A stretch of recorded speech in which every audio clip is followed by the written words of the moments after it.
Kumusta po kayo? Bago po ang lahat, first things first.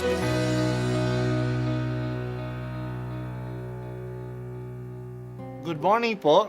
Sinisimulan po natin ngayon ang first things first.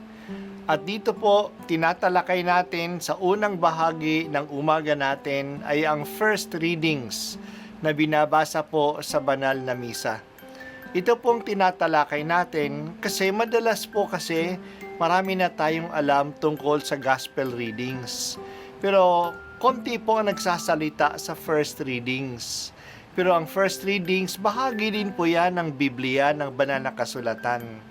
Kaya susubaybayan po natin ang mga first readings, basahin po natin at kuminsan kailangan ng basahin ng 2 o 3 beses bago maintindihan kasi hindi po tayo familiar sa mga istorya at sa mga kaisipan na tinatalakay dito. Pagbasa mula sa ikalawang sulat ni Apostol San Pablo kay Timoteo. Pinakamamahal, inuutusan kita sa ngalan ng Diyos at ni Kristo Jesus na hahatol sa mga buhay at mga patay. Alang-alang sa kanyang pagparito at paghahari, ipangaral mo ang salita ng Diyos, napapanahon man o hindi. Hikayatin mo, pagsabihan at patatagin ang loob ng mga tao sa pamamagitan ng matiyagang pagtuturo, sapagkat darating ang panahong hindi na nila pakikinggan ang wastong aral, sa halip susundin nila ang kanilang hilig.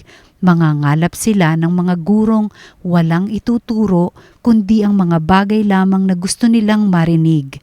Ibabaling nila sa mga alamat ang kanilang pansin at hindi nila pakikinggan ang katotohanan. Kaya, maging mapagpigil ka sa lahat ng oras.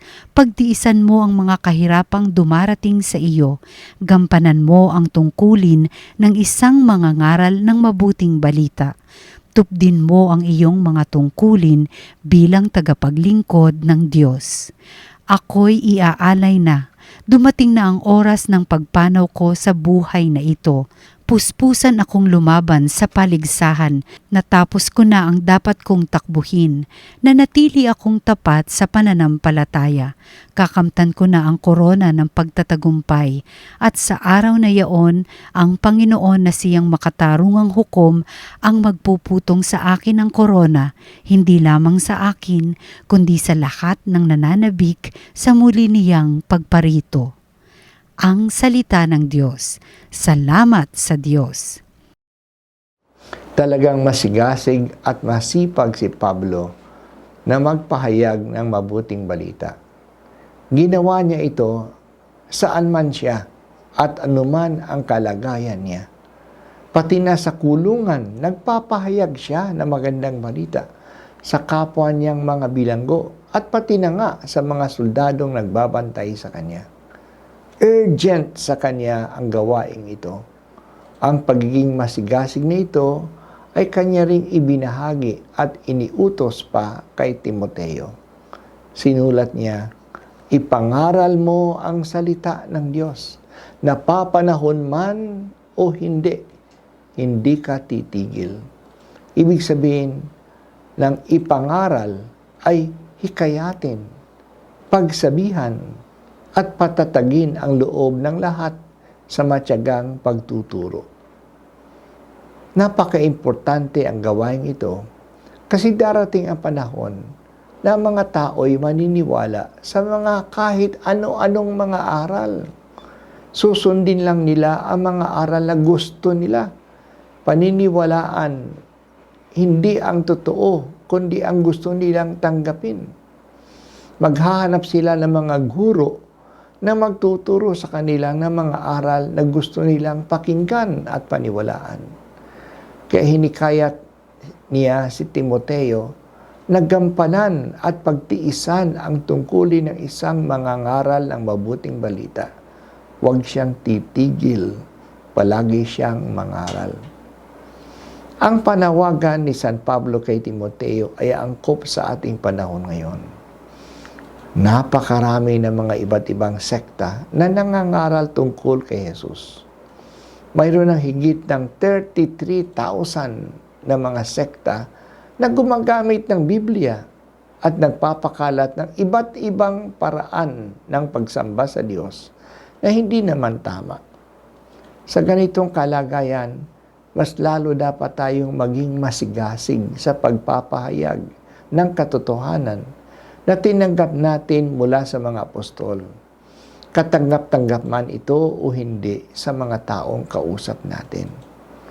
Diyos na ang bahala na kumilos sa mga puso't isip ng mga tao, pero hindi dapat tayo magkulang na magpahayag ng katotohanan. Ang sinasabi ni Pablo kay Timoteo ay sinasabi din niya sa atin. Tupdin mo ang iyong mga tungkulin bilang tagapaglingkod ng Diyos. Huwag magsawang ipahayag si Kristo. Ang katapatang ito ang magbibigay sa atin ng tiwala na nagantimpalang darating mula sa Diyos. Ang ganda ng sinabi ni Pablo na sana masasabi din natin sa ating sarili. Natapos ko na ang dapat kong takbuhin. Nanatili akong tapat sa pananampalataya. Kakamtan ko na ang korona ng tagumpay. Apostol San Pablo, mula sa langit, pag-alabin mo ang aming puso na ipagpatuloy ang iyong kasipagan sa pagpapahayag ng magandang balita tungkol kay Kristo. Huwag sana kaming manghina sa paggawa nito hanggang matanggap din namin ang koronang na ibibigay sa mga tapat. Amen.